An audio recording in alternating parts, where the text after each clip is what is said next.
الله وحده والصلاة والسلام على من لا نبي بعده ولا رسول بعده ولا معصوم بعده أما بعد فإن خير الحديث كتاب الله وخير الهدي هدي محمد صلى الله عليه وسلم وشر الأمور محدثاتها وكل محدثة بدعة وكل بدعة ضلالة وكل ضلالة في النار. أعوذ بالله من الشيطان الرجيم. بسم الله الرحمن الرحيم. الله لا إله إلا هو الحي القيوم لا تأخذه سنة ولا نوم له ما في السماوات وما في الأرض من ذا الذي يشفع عنده إلا بإذنه يعلم ما بين أيديهم وما خلفهم ولا يحيطون بشيء من علمه إلا بما شاء وسع كرسيه السماوات والأرض ولا يؤوده حفظهما وهو العلي العظيم.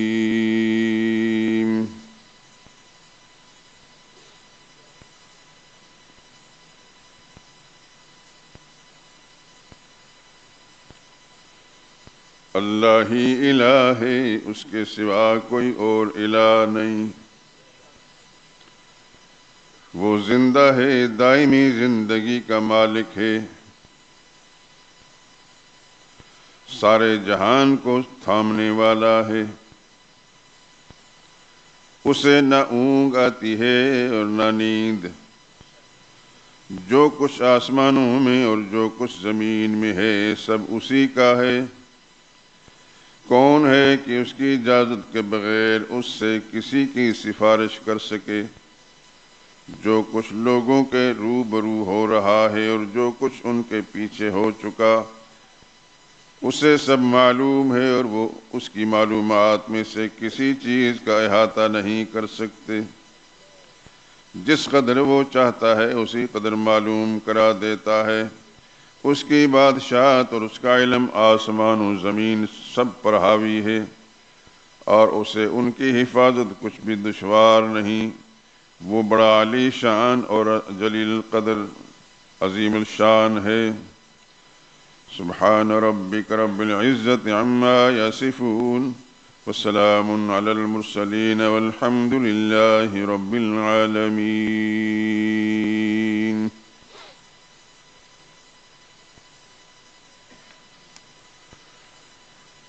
درود پاک پڑھ لیں. اللہم صل علی محمد وعلی آل محمد كما صليت على إبراهيم وعلى آل إبراهيم إنك حميد مجيد.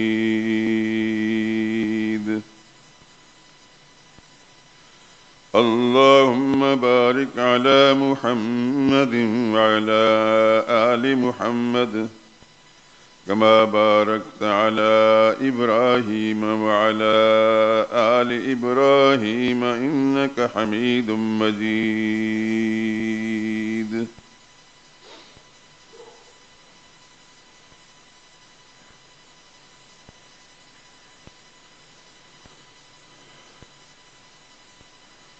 خدا بندہ شہنشاہ زمین و آسمان تو ہے. خدا بندہ شہنشاہ زمین و آسمان تو ہے شاہد ذرہ ذرہ خالق کون و مکان تو ہے.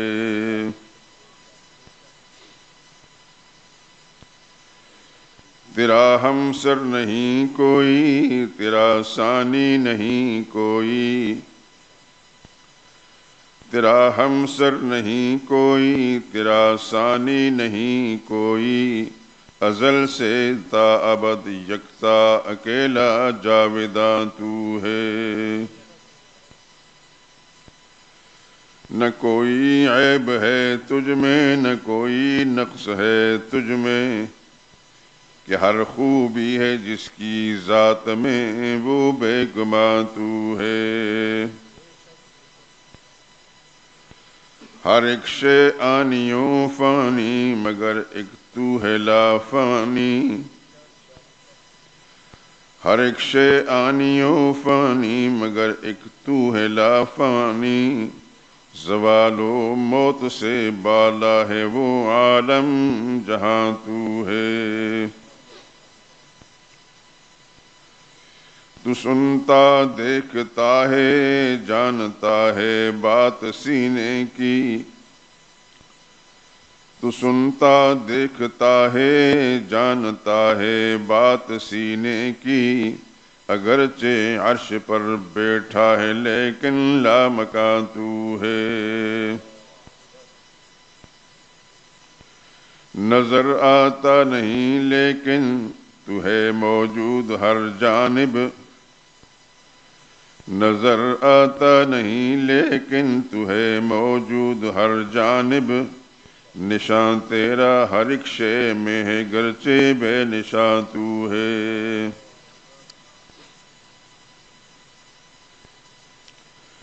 ہمارا مالک و آقا، ہمارا والی و مولا،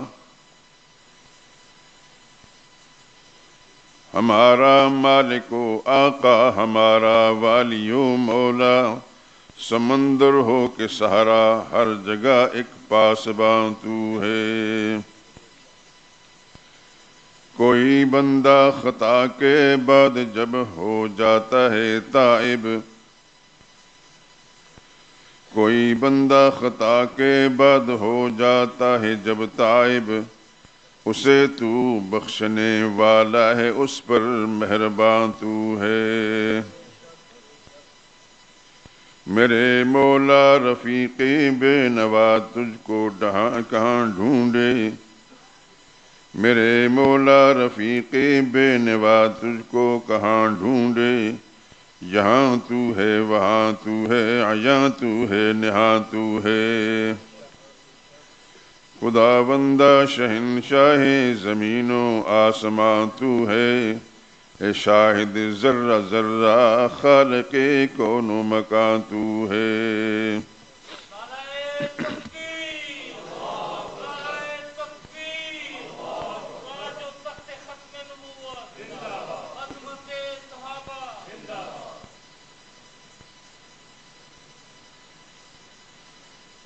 بزرگان محترم، برادران عزیز، اس وقت جو آیہ کریمہ تلاوت کی ہے، شاید ہی کوئی مسلمان اس سے آگاہ نہ ہو۔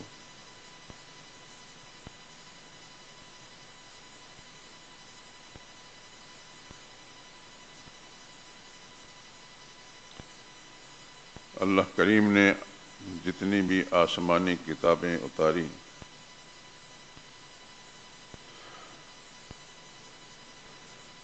یوں تو علماء نے لکھا ہے کہ 104 کتابیں اتاری، لیکن معروف مشہور کتابیں 4 ہیں۔ زبور ہے، تورات ہے، انجیل ہے اور قرآن حکیم۔ ہر مسلمان قرآن کریم سے آگاہ ہوتا ہے الا ماشاء اللہ۔ قرآن کریم کے اندر بے شمار عظمت والی شان والی آیات اللہ کریم نے نازل فرمائی، مگر یہ آیت کریمہ جو آیت الکرسی کے نام سے مشہور ہے، اس جیسی آیت سارے قرآن کریم میں اللہ کریم نے نہیں اتاری، نہ ہی اس سے پہلے کتابوں کے اندر اس شان کی کوئی آیت نازل ہوئی۔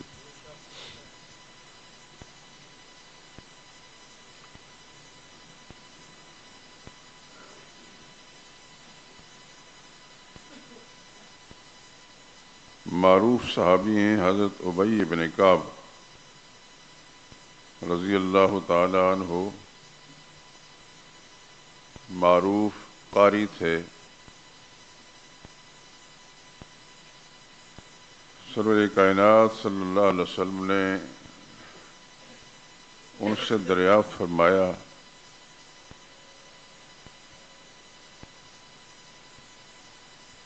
سب سے عظیم آیت کون سی ہے؟ پہلے تو انہوں نے اللہ و رسولہ عالم، اس معاملے میں خدا اس کا رسول بہتر جانتے ہیں،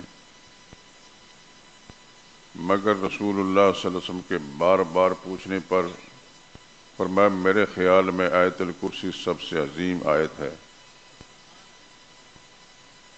اس پر اللہ کے پاک پیغمبر نے فرمایا، ابو المنذر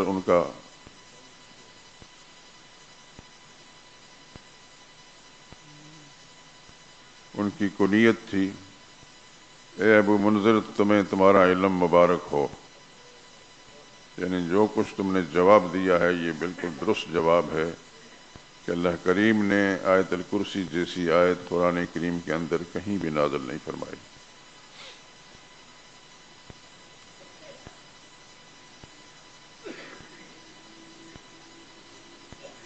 سیدنا ابو ہریرہ رضی اللہ تعالی عنہ راوی ہیں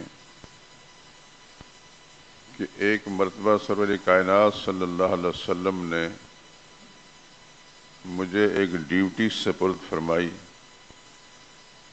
وہ یہ کہ حضور صلی اللہ علیہ وسلم کے پاس صدقے کی کھجوریں وافر مقدار میں آتی تھیں جو محتاجوں میں تقسیم کر دی جاتی۔ چنانچہ میری ڈیوٹی لگ گئی کہ ان کی حفاظت تم نے کرنی ہے۔ میں نے حکم کی تعمیل کی۔ رات کے ایک وقت میں دیکھتا ہوں کہ ایک اجنبی شخص آیا ہے اور کھجوریں چرا رہا ہے۔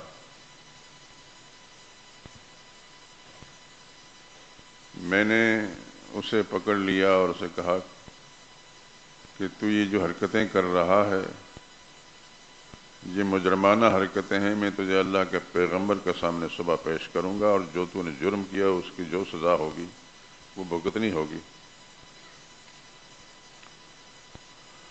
اس نے بڑی لجاجت کے ساتھ کہا میں بڑا محتاج اور مسکین آدمی ہوں، میرے چھوٹے چھوٹے بچے ہیں، عیالدار ہوں، بچے بھوکے ہیں، میرے پاس کچھ بھی نہیں، آپ مہربانی کر کے مجھے چھوڑ دیں۔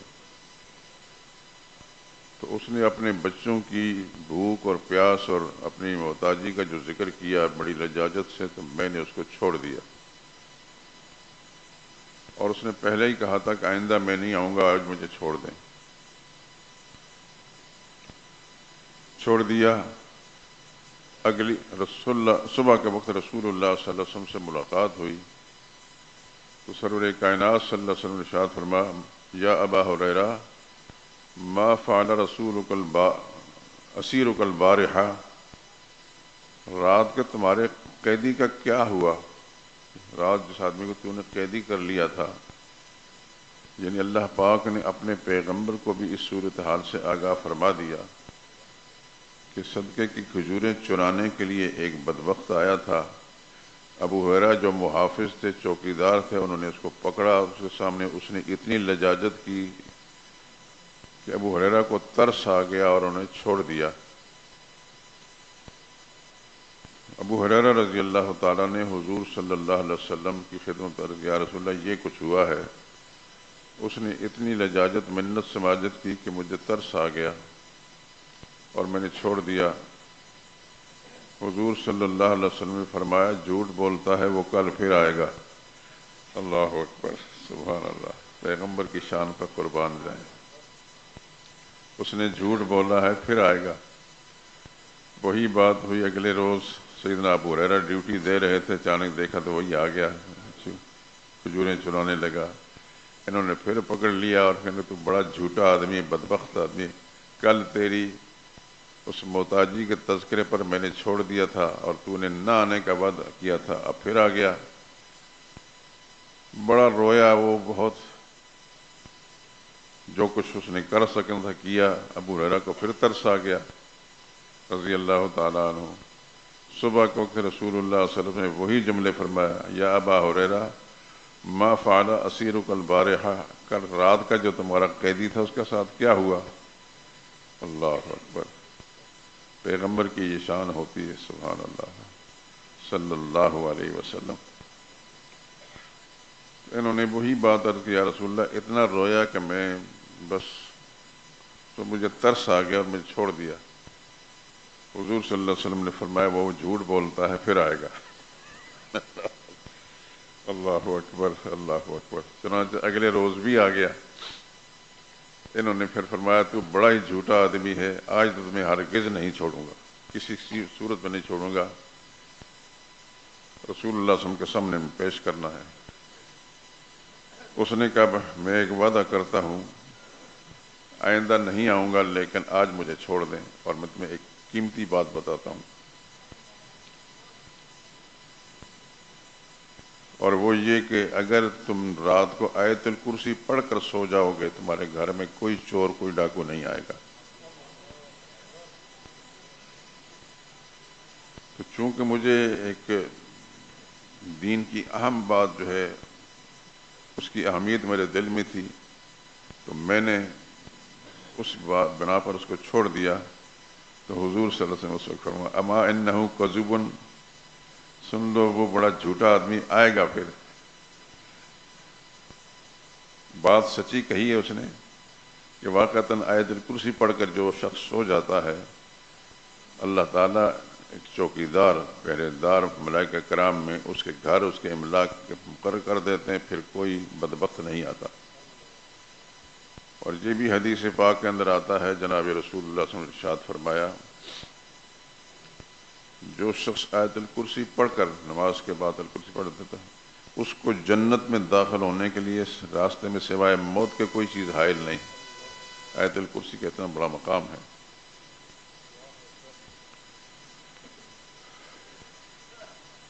تو میں نے اس کو چھوڑ دیا۔ اس نے کہا کہ میں تمہیں قیمتی بات بتاتا ہوں کہ تم اگر رات کو آیت الکرسی پڑھ لو گے تو کوئی چور بھی نہیں آئے گا، جس طرح میں چوری کرنے آیا ہوں یا کوئی اور شخص بھی نہیں آئے گا۔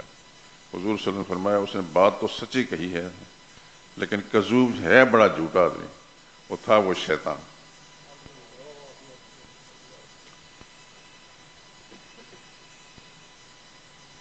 تو نبی کریم صلی اللہ علیہ وسلم نے ارشاد فرمایا کہ جو شخص آیت الکرسی پڑھ لیتا ہے اس کے جنت میں داخل ہونے کے راستے میں سوائے موت کے اور کوئی چیز حائل بھی نہیں۔ سارے قرآن کریم آپ تلاوت کرتے ہیں، اللہ توفیق دے آپ کو، اور بار بار اس کے اندر غور فکر کر کے تلاوت کرنے کی توفیق دے۔ آیتیں بے شمار ہیں، لیکن آیت الکرسی جیسی کوئی آیت بھی نہیں۔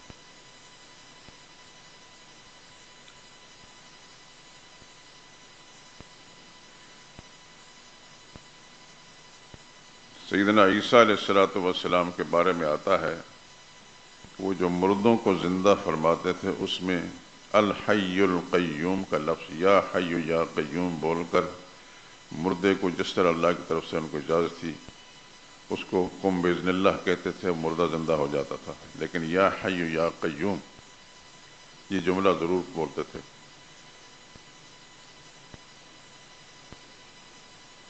حضرت سلیمان علیہ السلام کے ایک وزیر تھے، علماء سے آپ نے سنا ہی ہے،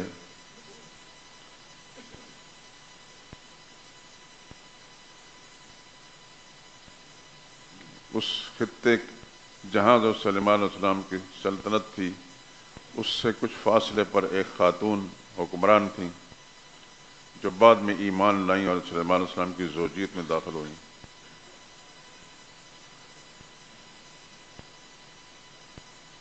حضرت سلیمان علیہ السلام نے پتہ جب معلوم ہوا کہ وہ کافرہ ہے، سلیمان علیہ السلام نے ان کو خط لکھا، اللہ تعالی علیہ واتونی مسلمین، میرے مقابلے میں سرکشی نہ دکھانا، مسلمان ہو کر آ جانا۔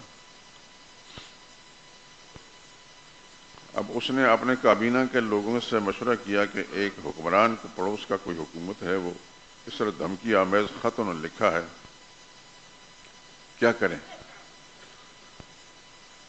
تو یہ جو وزیر مشیر ہوتے ہیں جی حضوری، ان جی حضوری نے کہا کوئی بات نہیں، ہمارا مقابلہ کر کر دیکھ لیں، ہم یہ کر دیں گے، وہ کر دیں گے۔ وہ بڑی دانا تھیں، اور اس کی دانشمندی ہی کی بنا پر اللہ پاک نے بعد میں سلیمان علیہ السلام کی زوجیت اسے پہنچایا۔ کہنے لگا یہ بات جو تم مجھے تصادم کے راستے پر چلا رہے ہو، یہ بات غلط ہے۔ میں ایک اور تدبیر کرتے ہیں کہ میں سونا چاندی اور ہیرے جواہرات بھیجتی ہوں تو فتن، اگر تو وہ دنیا کا طالب ہوا تو یہ ساری چیزیں قبول کر لے گا، پھر ہمارا مقابلہ کرنا آسان ہوگا، لیکن دنیا کا طلبگار اگر نہیں ہے تو پھر مقابلہ کرنا اپنی ہلاکت کو دعوت دینے کے مترادف۔ چنانچہ سلیمان علیہ السلام کے پاس اس کا جو بھی کارندہ آیا، اس نے وہ سونا چاندی ہیرے جواہرات جب پیش کیے تو سلیمان علیہ السلام نے فرمایا میرے اللہ نے جو کچھ مجھے دیا ہے تم تصور بھی نہیں کر سکتے، ان چیزوں پر مجھے مت بہلاؤ، بس میں نے جو کہا ہے کہ مسلمان ہو کر آ جاؤ، یہی ہوتی پیغمبرانہ شان علیہ الصلاۃ والسلام۔ بس ادھر سلیمان علیہ السلام نے اپنے مصاحبین سے کہا ایکم یاتینی بعرشہا، تم میں سے کون ہے جو اس ملکہ جو دوسرے خطے کے اندر ہے اس کا تخت لا سکتا؟ قال عفریت من الجن، جنوں کا ایک جو بڑا دیو تھا، اس نے کہا آپ کی مجلس برخاست ہونے سے پہلے پہلے میں لے آؤں گا۔ یہ تو اس نے مجلس برخاست کرنے کا ٹائم دیا۔ قرآن بتاتا ہے وقال الذی عندہ علم من الکتاب، ایک شخص ایسا تھا جس کے پاس کتاب کا علم تھا، اس نے کہا کہ آپ کی پلک جھپکنے سے پہلے میں لے آؤں گا۔ سبحان اللہ۔ اور وہ علم من الکتاب الحی القیوم تھا۔ علماء نے لکھا کہ حضرت سلیمان علیہ السلام کا وہ وزیر، بعض نے آصف بن برقیہ لکھا ہے، اس کے پاس کتاب کا علم تھا، اور کتاب کے علم سے مراد یہ یا حی یا قیوم۔ اور چنانچہ ایسا ہی ہوا جو انہوں نے فرمایا تھا۔ سلیمان علیہ السلام نے کہ بھی مجلس برخاست تو خیر دیر کی ہوتی، اب پلک جھپکنے دیکھا تو سلیمان علیہ السلام کے سامنے ملکہ کا تخت پڑا ہوا تھا۔ جب ملکہ کا تخت آ گیا، اس کو بھی اندازہ ہوا کہ میں جو کچھ سوچ رہی ہوں، جو کچھ مجھے بتایا جا رہا ہے، یہ معاملہ کچھ اور ہے۔ چنانچہ ملکہ آ گئی تو اس نے اپنا تخت دیکھا، وہاں پوچھا کہ آہا کذا عرشک، تیرا تخت ایسا ہی ہے؟ تو کہنے لگا انہو، یہ تو ویسا ہی لگتا ہے جیسا میرا تخت ہے۔ اور پھر ایک آدھ اور تجربہ کیا حضرت سلیمان علیہ السلام نے، تو صاحب برملا کہنے اسلم تو مع سلیمان، میں سلیمان علیہ السلام پر ایمان لے آئی ہوں، خدا کا پیغمبر ہے۔ تو ذکر کرنے کا مقصد یہ پوری کہانی سنانا نہیں تھی۔ وہ جو بزرگ جو سلیمان علیہ السلام کے وزیر تھے، پلک جھپکنے سے پہلے ملکہ کا تخت لا کر سلیمان علیہ السلام کے سامنے رکھا، ان کے پاس یہی علم تھا الحی القیوم۔ تو اس آیہ کریمہ کو تمام قرآن کریم کی آیات میں ایک رتبہ جو حاصل ہے، اس کا ایک سبب یہ بھی ہے کہ اس کی آغاز کے اندر اللہ لا الہ الا ہو الحی القیوم، اللہ ہی الہ ہے اور کوئی الہ نہیں، وہ ایسا ہے الحی القیوم، وہ حی بھی ہے اور قیوم بھی ہے۔ حی سے مراد یہ ہے کہ وہ اس کی ایسی زندگی کا مالک ہے کہ ایسی زندگی کا مالک کوئی اور نہیں، وہ دائمی زندگی مالک ہے۔ اور قیوم کا مطلب ہے سارے جہان کو تھامنے والا ہے۔ اور یہ جملے جو ہیں یہ علماء کی تصریحات کے مطابق، احادیث طیبہ کے مبارک فیصلوں کے مطابق، یہ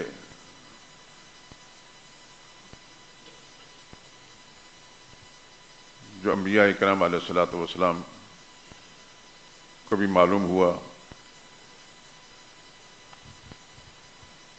اور انہی جملوں کی بنا پر آیت الکرسی کو مرتبہ مقام حاصل ہے۔ سلیمان علیہ السلام کا جو وزیر تھا وہ اسی علم کی بنیاد پر پلک جھپکنے سے پہلے دوسرے ملک سے، یہ بھی نہیں کہ پڑوس، دوسرے ملک سے، دوسری مملکت سے، اب کہہ لیجئے جیسے پاکستان ہے، ہندوستان ایک مملکت ہے، ایران ایک مملکت ہے، دوسری مملکت سے وہ تخت لا کر پلک جھپکنے سے پہلے ان کے سامنے رکھ دیا. تو اس علم کی بنا پر، اس آیہ کریمہ کی بنا پر اللہ تعالیٰ نے اس کو وہ مقام عطا فرمایا جیسا کہ میں نے تفصیل ذکر کر دی. اس آیہ کریمہ کے اندر 10 جملے ہیں. پہلے دعویٰ ہے کہ اللہ ہی الہ ہے اور کوئی الہ نہیں، یہ دعویٰ ہے.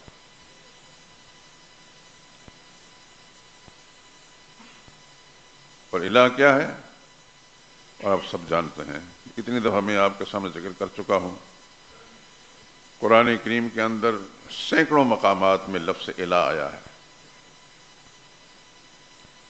الہ اس ذات کو کہتے ہیں ساری قدرتیں، طاقتیں، ساری بڑائیاں، ساری عظمتیں، ساری کبریائیاں، ساری شانیں جس میں ہوں اس کو الہ کہتے ہیں. اس لیے پھر اللہ ہی الہ ہے اور کوئی الہ نہیں. نہ آسمان والے الہ ہیں، نہ زمین والے الہ ہیں، نہ فرشتے الہ ہیں، نہ پیغمبر الہ ہیں، نہ ولی الہ ہیں، نہ نبی الہ ہیں، کوئی الہ نہیں، اللہ ہی الہ ہے.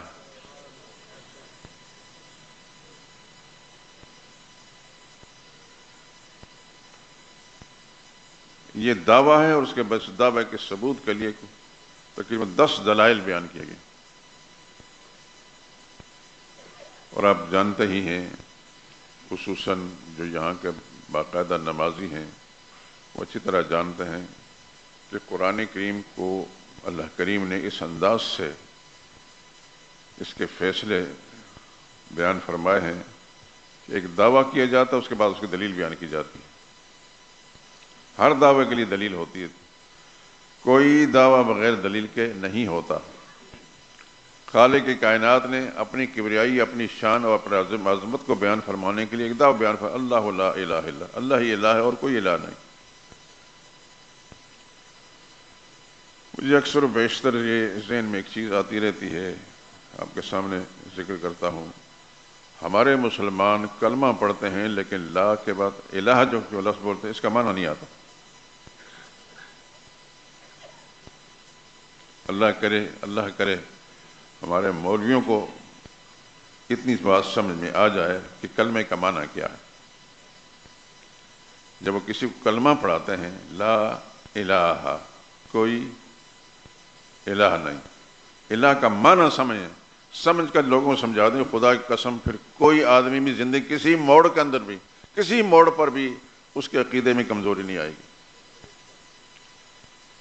جب کہتے ہیں کہ اللہ لا الہ الا اللہ، اللہ کے سوا کوئی معبود نہیں، اللہ کے سوا کوئی عبادت کے لائق نہیں، یہ گول مول سی بات. لفظ معبود بھی عربی زبان کا لفظ ہے اور عبادت بھی عربی زبان کا لفظ ہے. تو عربی کے جملے کا ترجمہ عربی سے کرنا یہ کہاں کی دانش مندی ہے؟ تو قرآن کریم کے اندر الہ کا لفظ جا بجا آیا ہے. میں تھوڑی سی ایک جھلکی آپ کو دکھا دیتا ہوں. شاید کچھ عرصہ پہلے بھی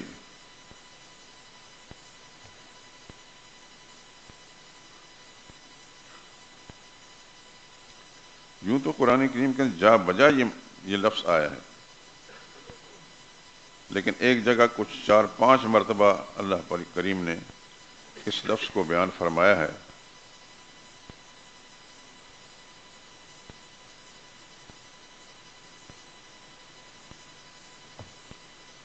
قرآن کریم کی آپ تلاوت کرتے ہیں،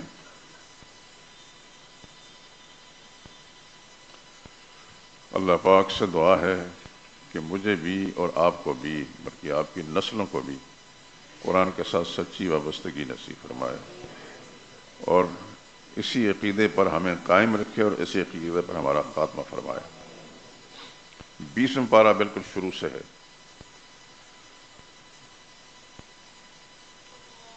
امن خلق السماوات والارض، یہ سوال ہے. پوچھو ان سے کس نے بنایا آسمان، کس نے بنائی زمین، وَأَنزَلَ لَكُم مِّنَ السَّمَاءِ مَاءً، اور تمہارے لیے آسمان سے پانی اتارا. یہ کس نے اتارا؟ آسمان بنانے والا کون؟ زمین بنانے والا کون؟ بارش برسانے والا کون؟ پھر بارش برسا کر زمین کے اندر تازگی پیدا کر کے اس میں ہر قسم کے پھل پھول اور غلے پیدا کرنے والا کون؟ اب یہ ایسی چیزیں ہیں کہ ہر تھوڑی سی عقل رکھنے والا انسان اس بات کو سمجھتا ہے. پھر آخر میں اللہ فرماتے ہیں ما کان لکم ان تنبتوا شجرہا، تمہارے پاس اختیار نہیں تھا کہ تم ایک کومپل بھی زمین سے نکال سکتے. اب تم اس بات کو مانتے ہو. اب فرمایا، پوچھا گیا اَإِلَٰهٌ مَّعَ اللَّهِ، اَإِلَٰهٌ مَّعَ اللَّهِ، بتاؤ پھر اللہ کے سوا کوئی اور الہ ہو سکتا ہے؟ یہ سارے کارنامے کرنے والی ذات کو الہ کہتے ہیں. آسمان بنانے والا الہ ہے، زمین بنانے والا الہ ہے، بارش برسانے والا الہ ہے، غلے اور پھل پھول نکالنے والا الہ ہے. جب کلمہ پڑھانے والا اس انداز سے کلمہ پڑھائے گا اور سمجھائے گا تو پھر جس نے کلمہ پڑھا ہے پھر ساری زندگی کلمے کے خلاف وہ عقیدہ نہیں رکھے گا. مصیبت یہ ہے کہ ہمارے ہاں کوئی ہندو مسلمان ہوتا ہے یا عیسائی مسلمان ہوتا ہے تو ہم اس کو کلمے کے بول بلوا دیتے ہیں اور اس کو بیچارے کچھ پتہ نہیں ہوتا. یہ سمجھتا ہے میں مسلمان ہو گیا، اور پڑھانے والا سمجھتا ہے کہ میں نے بڑا کارنامہ سر انجام دے دیا. لیکن اس کو بتایا تو جائے یہ میں کیا کچھ پڑھا رہا ہوں اس کو. کلمہ پڑھانے والا اس کو دائرہ اسلام میں لا رہا ہے اور وہ مطمئن ہو جاتا کہ میں دائرہ اسلام میں آ گیا ہوں، لیکن اس کو ابھی تک کچھ سمجھ میں نہیں آئی.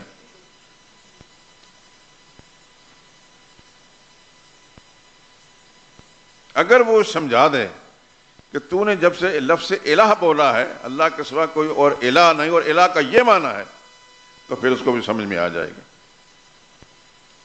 اب اگلی آیت، یہ چند آیتیں میں آپ کو سنا دیتا ہوں. امن جعل الارض قرارا، ان سے پوچھئے کس نے زمین کو قرار بخشا، سکون دیا، حرکت نہیں کرتی. وجعل خلالها انہارا، کس نے زمین کے دامن کے اندر دریا بہائے، نہریں چلائیں. وجعل لها رواسیا، زمین کے دامن میں بڑے بڑے پہاڑ کس نے رکھے. وجعل بین البحرین حاجزا، دو سمندر چلائے، دریا چلائے، دونوں کے درمیان پردے ڈال دیے. ایک دریا ادھر سے آ رہا ہے، دوسرا دریا ادھر سے آ رہا ہے، آپس میں ملتے نہیں، درمیان میں نشانی نظر آ رہی ہے. اللہ پھر پوچھتے ہیں اَإِلَٰهٌ مَّعَ اللَّهِ، ان سے پوچھو کوئی اور الہ ہو سکتا ہے جو یہ کام کر سکے؟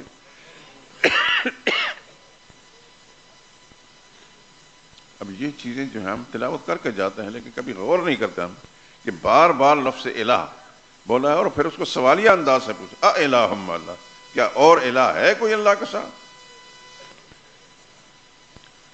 آگے دیکھیے، اَمَّن يُجِيبُ الْمُضْطَرَّ إِذَا دَعَاهُ،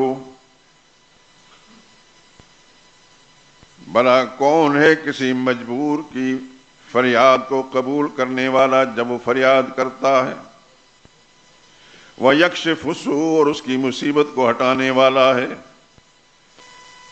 وَيَجْعَلُكُمْ خُلَفَاءَ الْأَرْضِ، تم میں سے اگلوں کو ہٹا کر دوسروں کو ان کی جگہ پر بٹھانے والا کون؟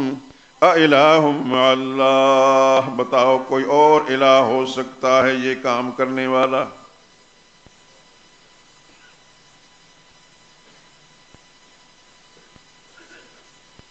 اَمَّن يَهْدِيكُمْ فِي ظُلُمَاتِ الْبَرِّ وَالْبَحْرِ، بھلا کون ہے تمہیں خشکی کے اندھیروں میں، دریاؤں کے اندھیروں میں راستہ دکھانے والا کون؟ وَمَن يُرْسِلُ الرِّيَاحَ بُشْرًا بَيْنَ يَدَيْ رَحْمَتِهِ، تمہیں بارش کی ضرور ہوتی ہے تو اللہ سے مانگتے ہو تو پھر ٹھنڈی ٹھنڈی ہوا چلاتا ہے بارش برسانے سے پہلے. یہ کون کرتا ہے؟ اللہ پوچھتے ہیں اَإِلَٰهٌ مَّعَ اللَّهِ، کہ اللہ کے سوا کوئی اور الہ ہو سکتا ہے جو یہ کام کر سکے؟ اَمَّن يَبْدَأُ الْخَلْقَ، بھلا کون ہے جو پہلی بار پیدا کرتا ہے کسی بھی چیز کو، ثم یعیدہ، پھر اس کو بار بار پیدا کرتا ہے، وَمَن يَرْزُقكُّم مِّنَ السَّمَاءِ وَالْأَرْضِ، آسمان و زمین سے تمہاری روزی کا انتظام کون کرتا ہے؟ اَإِلَٰهٌ مَّعَ اللَّهِ، بتاؤ اللہ کے سوا کوئی اور الہ ہے جو یہ کام کر سکے؟ یہ میں نے ایک نمونہ دکھایا قرآن کریم سے، یہ جا بجا لفظ الہ آتا ہے اور سوالیہ انداز میں آتا ہے۔ یہ وہی کلمہ ہے اور یہی وہ جملے ہیں جن کی بنا پر آیت الکرسی کو اتنا بڑا مقام حاصل ہوا۔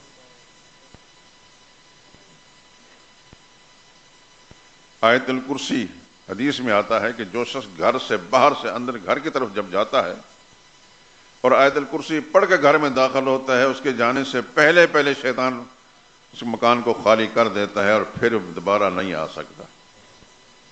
اللہ آپ کو توفیق دے، مجھے بھی توفیق دے کہ ہم اس آیہ کریمہ کے ساتھ اس طرح وابستہ رہیں کہ ہماری زندگی کا اوڑھنا بچھونا بن جائے۔ یہ جو مقام بیان ہوا ہے اس کا، اور جیسا میں نے اس سے پہلے بیان کر دیا کہ معمولی بات نہیں ہے، اس شان کی آیت پورے قرآن کریم میں نہیں۔ اس شان کی آیت نہ تورات میں ہے، نہ زبور میں ہے، نہ انجیل میں ہے۔ کسی آسمانی کتاب کے اندر اللہ نے اس شان کی آیت نازل نہیں فرمائی جو اس آیت کے اس مقام میں قرآن کریم کے اندر موجود ہے۔ اس واسطے میں سب دوست درخواست میں یاد تو سب کو ہوگی ہی، یاد ہے سب کو؟ اکثر ہاتھ کھڑے کریں، جزاکم اللہ خیرہ، اللہ آپ کو جزائے خیر دے اور اس کے مطابق ہی زندہ رکھے، اس کے مطابق ہی عقیدہ قائم کرنے کی توفیق دے، اس کے مطابق آپ کو زندگی گزارنے کی توفیق عطا فرمائے۔ اور جب اس عقیدے کے ساتھ جب اس کے ساتھ رکھیں گے تو پھر وہی اللہ اس کے ساتھ اس کے ذریعے سے آپ کے ساتھ معاملہ فرمائے گا جو احادیث طیبہ کے اندر آتا ہے کہ جو شخص نماز پڑھ کر آیت الکرسی پڑھتا ہے تو اس کے جنت میں داخلے کے راستے میں سوائے اس کی زندگی کی آخری سانسیں ہیں، یعنی موت حائل ہے، مرنے کے ساتھ ہی وہ سیدھا جنت میں چلا جائے۔ یہ معمولی بات ہے، لیکن یہ دعا کریں کہ اللہ پاک اس کے عقیدے کے مطابق ہی ہمیں رکھے جو کچھ اس کے اندر عقیدہ بیان فرمایا ہے۔ اس آیہ کریمہ جس کی یہ شان بیان ہوئی ہے، اس کے 10 جملے ہیں۔ ان میں نماز کا ذکر نہیں، زکوٰۃ کا ذکر نہیں، روزے کا ذکر نہیں، حج اور قربانی کا کوئی ذکر نہیں، اس میں ذکر صرف عقیدے کا ہے۔ مثال کے طور پر الحی القیوم لا تأخذہ سنۃ ولا نوم، یہ وہ دلائل ہیں۔ لہ ما فی السماوات وما فی الارض، اسی کا ہے جو آسمان و زمین میں ہے۔ من ذا الذی یشفع عندہ الا باذنہ، اس کے سامنے اس کی اجازت کے بغیر کوئی کسی کی سفارش کر سکے کون ہے؟ یعلم ما بین ایدیہم وما خلفہم، وہ ساری کائنات کا روبرو جو کچھ ہے اس کو بھی جانتا ہے، جو پیچھے ہو چکا ہے اس کو بھی جانتا ہے، جو کچھ سامنے ہے اس کو بھی جانتا ہے، جو پیٹھ کے پیچھے اس کو بھی جانتا ہے۔ ولا یحیطون بشیء من علمہ، ساری دنیا کے اگلے پچھلے نبی ولی جن انسان فرشتے مل کر بھی اللہ کے علم میں سے کسی چیز کا احاطہ نہیں کر سکتے الا باذن، جتنی وہ اجازت دیتا ہے اتنی معلومات ہو جاتی ہیں۔ یعلم ما بین ایدیہم وما خلفہم، وہ جانتا ہے جو کچھ روبرو ہے ساری کائنات کے سامنے، جو کچھ پیچھے ہو چکا ہے صرف وہی جانتا ہے۔ ولا یحیطون بشیء من علمہ الا بما شاء، ساری دنیا کے اگلے پچھلے مل کر بھی اللہ کے علم میں سے ذرا بھی احاطہ نہیں کر سکتے، اتنا ہی کر سکتے جتنا وہ چاہتا ہے۔ وسع کرسیہ السماوات والارض، کرسی سے مراد اقتدار ہے، اس کا اقتدار آسمان و زمین سب پر محیط ہے. آسمانوں میں بھی اسی کا اختیار ہے، زمین میں بھی اسی کا اختیار ہے.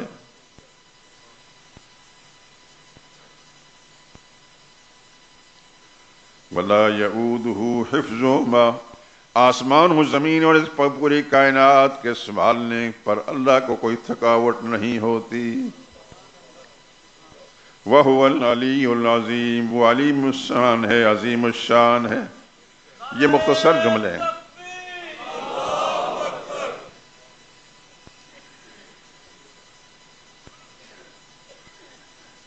اس آیت کریمہ کے ان 10 جملوں پر 10 تقریریں ہو سکتی ہیں. اگرچہ اس سے پہلے بھی کسی موقع پر میں بیان کر چکا ہوں، لیکن میرا دل کرتا ہے کہ میں آپ حضرات ان کے سامنے قرآن کریم کا اصل رنگ رکھوں.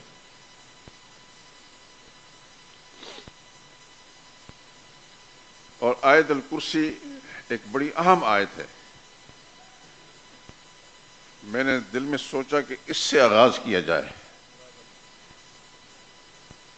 اور الحمدللہ تھوڑا سا جھلکی بھی نے آپ کو دکھائی ہے، تھوڑی سی جھلکی ہے.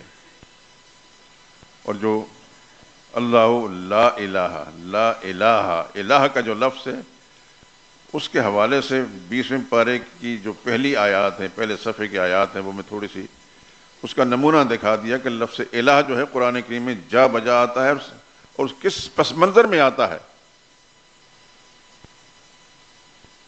لفظ الہ کیا بیان کر رہا ہے؟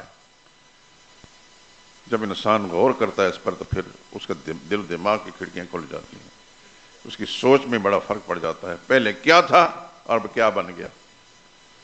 میں اللہ سے دعا کرتا ہوں کہ اللہ مجھے بھی اور آپ کو بھی اور آپ کی نسلوں کو بھی، آپ کے متعلقین کو بھی اپنی کتاب سے ایسی سچی وابستگی نصیب فرمائے کہ قرآن کریم کا ہر جملہ، ہر آیت، ہر مسئلہ آپ کے دل و دماغ کے اندر اس طرح بیٹھ جائے کہ آپ کو دین ایمان کا حصہ بن جائے. نہ صرف اپنے عقیدے ٹھیک کریں، دوسروں کی ہدایت کے لیے آپ سوچنا شروع کر دیں. اور میں سمجھتا ہوں کہ اگر ہمارے مسلمان بھائیوں کو یہ مسئلہ سمجھ میں آ جائے تو پھر وہ بے چین ہو کر نہ صرف اپنے گھر میں اپنے متعلقین، اپنے بیوی بچوں کو، بہن بھائیوں کو، دوستوں یاروں کو سمجھائیں گے، بلکہ ساری زندگی اس کے مطابق عقیدہ رکھیں گے.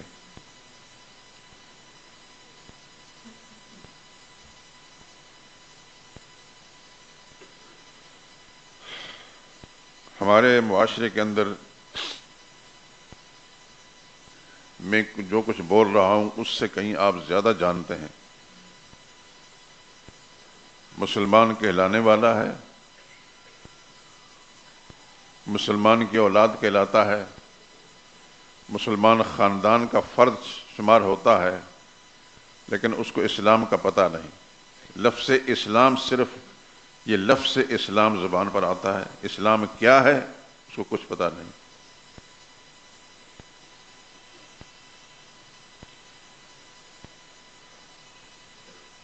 یہ جو کچھ اس آیہ کریمہ کے اندر بیان ہوا، یہ اسلام کی عظیم الشان صورت ہے، یعنی اس کی شکل ہے.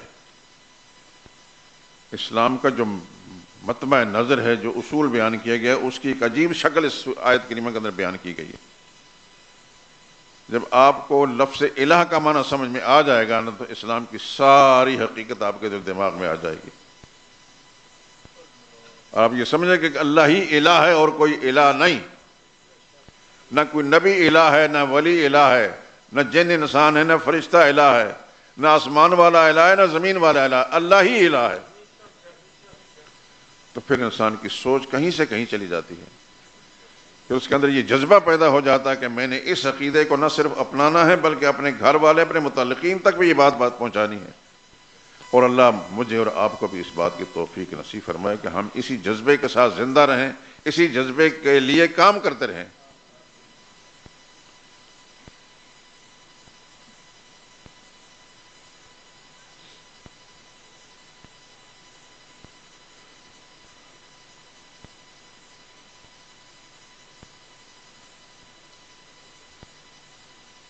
مکی زندگی میں نبی کریم صلی اللہ علیہ وسلم نے 13 سال گزارے. مدنی زندگی میں 10 سال تھے. آپ کے علم میں ہے کہ حضور صلی اللہ علیہ وسلم کا مجموعی نبوت کا زمانہ 23 سال ہے. اس میں زیادہ تر مکی زندگی والا ہے. یہ بھی یہ نشین فرما لیں کہ مکی زندگی میں عقیدہ ہی عقیدہ تھا.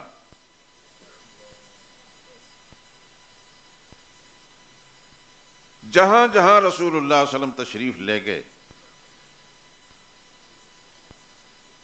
وہاں حضور صلی اللہ علیہ وسلم نے عقیدہ ہی بیان فرمایا. وہاں کوئی نماز کا حکم نازل نہیں ہوا تھا، نہ نماز پڑھی، نہ روزے کا حکم نازل ہوا تھا، نہ روزے رکھے، نہ زکوٰۃ کی فرضیت آئی تھی، نہ زکوٰۃ ادا فرمائی. جو کچھ بھی تھا عقیدہ ہی تھا. عقیدہ ہی کی خاطر رسول اللہ نے ماریں کھائیں اور عقیدہ ہی کی بنا پر رسول اللہ صلی اللہ علیہ وسلم کو نکالا گیا. حضور نکلتے گئے مکہ معظمہ سے، پھر دوسرے ہی سال پھر عملی زندگی شروع ہو گئی. ایک تو جہاد والا عمل شروع ہو گیا. آپ جانتے ہیں کہ مکی زندگی میں رسول اللہ صلی اللہ علیہ وسلم اور صحابہ کرام نے مظلومیت کی زندگی گزاری، ماریں ہی کھائی ہیں، ہاتھ نہیں اٹھایا. مدنی زندگی میں حکم دے دی اذن للذین یقاتلون بانہم ظلموا، اجازت دی جا رہی اب جن کے ساتھ قتال کیا گیا ہے کہ یہ مظلوم ہیں، وان اللہ علی نصرہم لقدیر، واللہ ان کی مدد کرنے پر قادر ہے. اور مدنی زندگی میں محمد مصطفیٰ صلی اللہ علیہ وسلم کو اجازت ملی، آپ جانتے ہیں اچھی طرح. لیکن دوسرے ہی سال رسول اللہ صلی اللہ علیہ وسلم بدر کے میدان میں آئے. اور کس طرح آئے؟ اللہ اکبر، انسان حیران رہتا ہے. 313 ہیں مخلص مسلمان پیغمبر کے ساتھ، 313، اور ان کے پاس کوئی ہتھیار نہیں. میں اکثر کہا کرتا ہوں ڈنڈے بھی نہیں، صرف 8 تلواریں ہیں.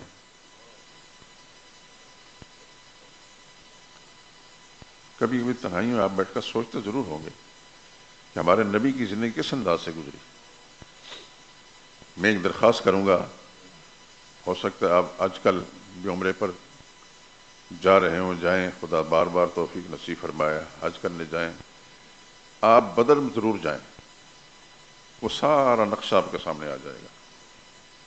میں اللہ کی توفیق سے، سب اللہ کی توفیق ہوتی ہے، میں کئی بار گیا ہوں.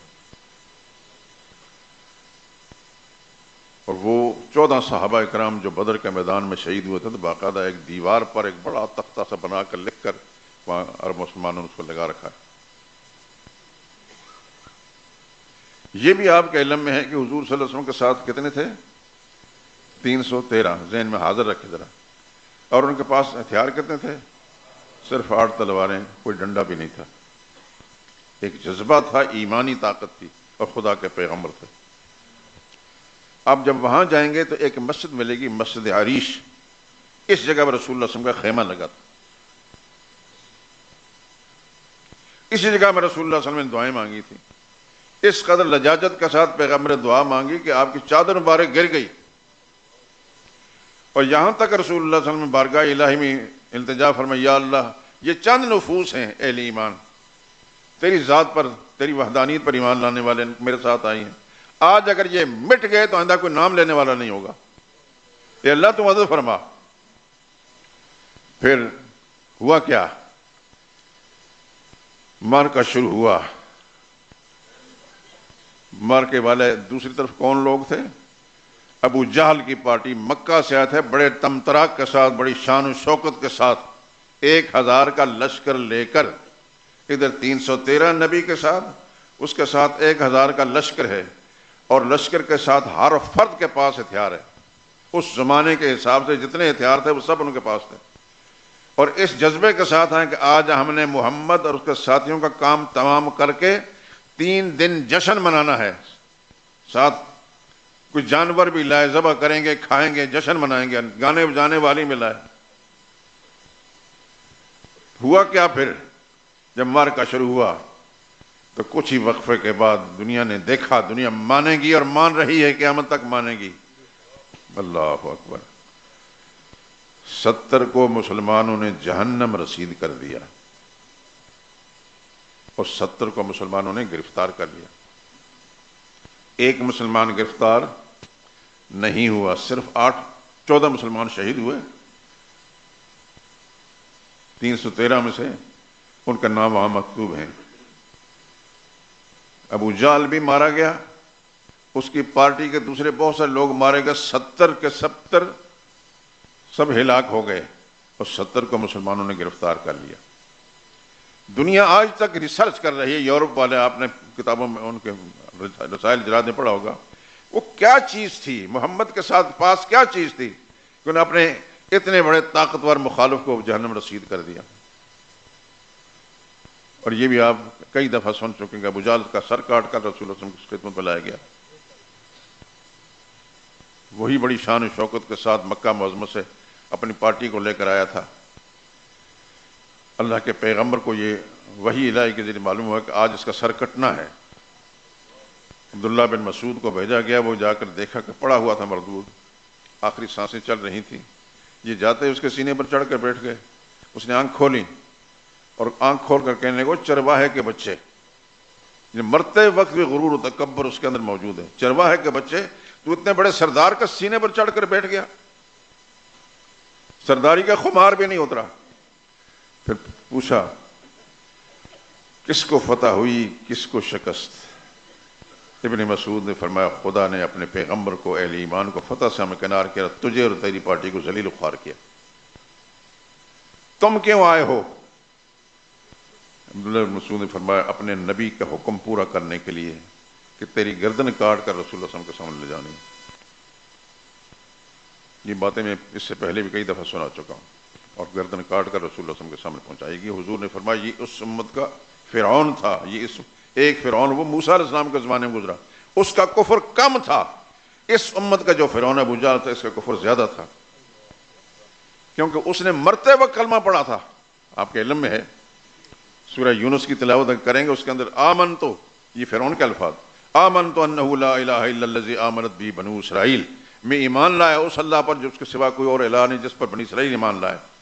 تو اللہ نے پھر اس کی ایمان کو قبول نہیں فرمایا. الآن، اب مسلمان ہوتا ہے، اس سے پہلے تو فساد کرتا رہا، اب تیرے ایمان قبول نہیں.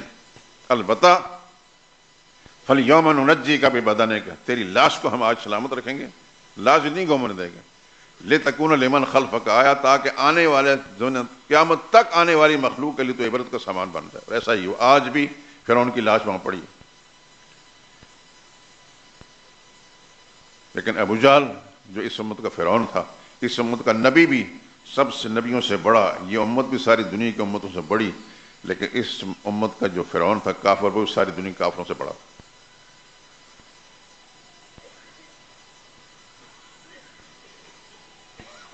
یہ ہے وہ کلمہ، یہ ہے وہ توحید، اس کی بنیاد پر پھر بدر کا معرکہ ہوا. پھر آپ جانتے ہیں اگلے ہی سال احد کا معرکہ ہوا، اس کے اندر مسلمانوں کو نقصان ضرور اٹھانا پڑا، لیکن بہرحال مسلمانوں کے ایمان کی پختگی بڑھتی چلی گئی. پھر اس کے بعد اور معرکے ہوتے رہے. 29 غزوات میں رسول اللہ صلی اللہ علیہ وسلم نے خود شرکت فرمائی ہے، اور صحابہ کرام اس سے کہیں زیادہ. میں کہنے کا مقصد یہ تھا کہ نماز مدینہ طیبہ میں فرض ہوئی، زکوٰۃ مدینہ طیبہ میں فرض ہوئی،